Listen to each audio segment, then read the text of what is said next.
Okay, guys, I just saw Disenchanted. This is basically Enchanted 2, and it just got released on Disney Plus. And before I talk about this one, I gotta talk about what I thought about the original Enchanted movie. And the first Enchanted movie, from the director of a Goofy movie himself, Kevin Lima. I loved. Oh, I even loved it I really liked it as a kid, and as an adult, I still love it. I love I love the two main characters. I love the animation songs. I love the hand drawn animation scenes. And it was a great movie. So now we have this one. While the first one got great reviews, this one's gotten pretty mixed reviews, which I can take that. Well, at least it's not as badly mixed. It's not as bad as I thought it would be. Well, in terms of reviews. But I was when I saw the trailers to this one, I was pretty excited to see it. And when I heard the review saying it's lazy, I'm like, oh no, am I in for something? So my thoughts on this one, quick note, much like Hocus Pocus 2, it's about as good as the first one, in my opinion. um, so yeah, the movie, we do get a Disney logo variation. It opens up in Landasia, and where Pip is talking to his two chipmunk babies, well, two chipmunk kids. Where's the wife? If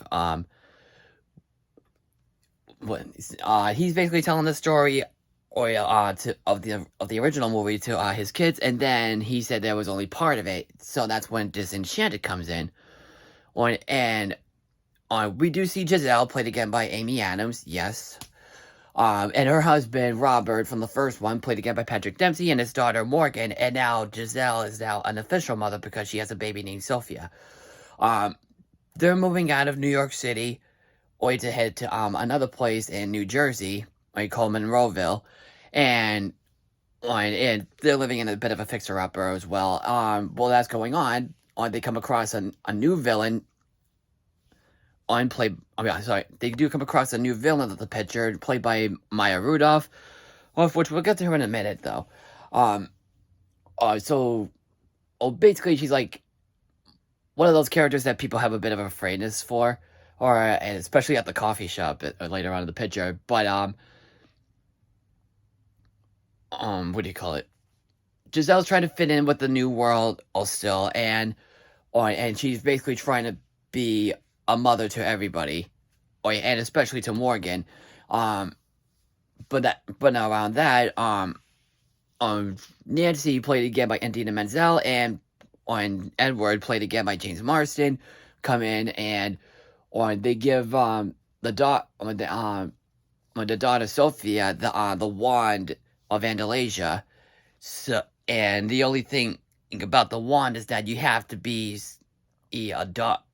somebody from Andalasia, or if I'm saying that right, and the true daughter of Andalasia. And Giselle is basically from Andalasia and said she gave birth, or that she's a mother. They would think that the baby would be able to do it. Well, but you pretty much know what I mean when you see the movie.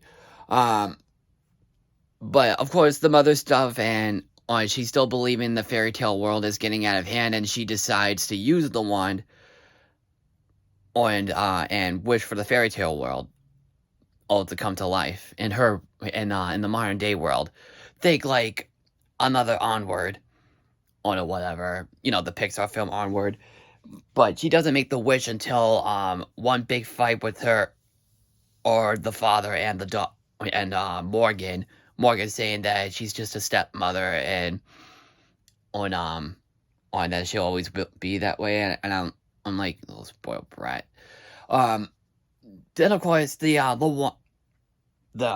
wish came true. They're all in on fairy tale world, and there's a bit of a twist to this kind of story, and if you've seen the movie, you'll probably know what I'm talking about, and now I will not give anything away here. The thing about this one is that I was kind of nervous about the modern day fairy tale world aspect being made from Giselle.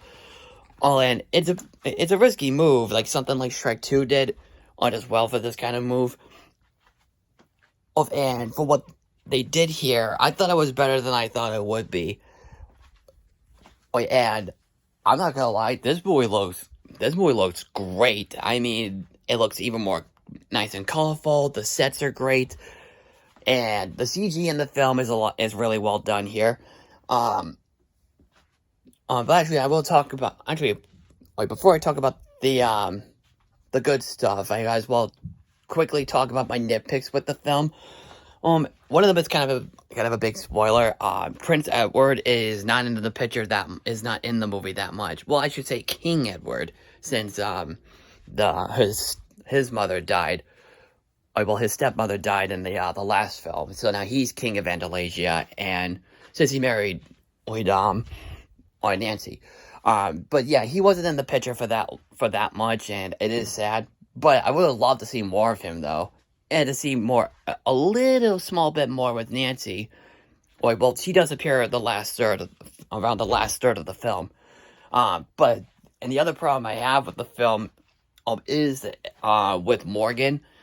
At the first third, particularly, she becomes like this typical teenage character, or with nothing that charming and new around her. And when that scene in Shrek Forever After where Shrek wishes that things go back to the way they used to be, or where villagers were afraid of him and he could take a mud bath in peace, and when the world made sense.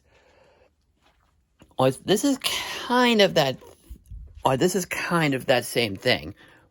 Where when she said, like, well, basically it's that blow up scene in the movie, and she's like telling Giselle where she's not her mother, she's her stepmother, or always will be that way. I felt pretty mad about that. I'm like, I felt that was one of the scenes that I felt like that was pretty too damn mean spirited.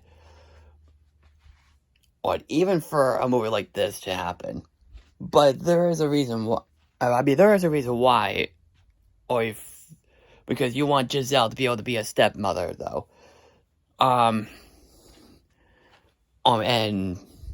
the reason why is because I just don't. The thing I just said, I won't spoil it here. And when you see the movie, you'll know what I'm talking about. And plus, I kind of wish, since she wished the modern day world to be a fairy tale, I kind of wish it was all animated. I feel the animation here is a little bit of the same thing, or like the animation time is just the same thing as the original. What do you call it? So, I guess that is pretty much all the problems I have with the movie. Though the good stuff, I love the story. I think it's very well handled. It's very well paced out. The editing is much better than what Pinocchio did. The songs are really great. Hearing Alan Menken return to do the music for this film is a real treat. And of course, the best song in the movie is Idina Menzel's song. And if she's watching this, I'm just going to say right now, I was really happy that they gave Idina Menzel's character a song. Because if you love her as Elsa, you're going to love her singing here as well. The characters are really likable, but Maya Rudolph's character, which I'm about to talk about right now, not to say that she's a bad character, or like she's an unlikable character. She's actually a really cool bad guy, or like a much better villain than she did as, you know what, Smiler from the worst movie I've ever seen in my life, the Emoji Movie. She did a much better job here, and her two bumbling assistants, one of them, the movie theater manager from Drake and Josh is one of her assistants, was Rosaline, I'm trying to remember her name, I'm right, and the other one, Ruby, played by the love interest from Paul Blart Mall Cop, and the mother in, the Smurfs movies, the first two live-action films with Neil Patrick Harris, she was Neil Patrick Harris's wife in the movies. He's that very pretty lady. And those two characters are pretty funny. And of course, seeing the movie theater manager in the movie is a lot of fun, and it's really cool to see in this. was, the father character, Robert, is a lot of fun. He's actually a bit more likable as he was in the last one. On, despite, despite what's his name, Prince Edward, despite Edward not being in the picture that long, he was still a lot of fun. He's still great, and James Moss is still a lot of fun as him. Nancy is great, I love her.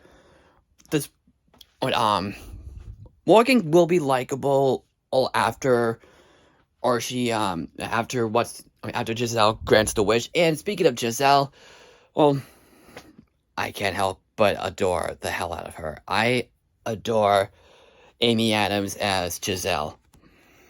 She is like my favorite character that she's ever done in these movies, and when you see her in animation, she's totally beautiful. Oh, I don't care if she's a cartoon, she's that totally beautiful. And when you see her in live action, I think she's a little bit as beautiful as she was in the last one, especially how she's like a modern day mom, but still believing in the fairy tale world. I just adore this character so much. And when she does become when something does happen to her, or later on, she's still a great character. So, and the hand-drawn animation parts, like I said, they're still the same, but I will say that the animation itself is definitely great, but one incredibly tiny nitpick with the hand-drawn animation is that it's not quite as smooth as the original was. But that doesn't mean it's bad. It's still great to look at. It's very bright and colorful. The movements are really good.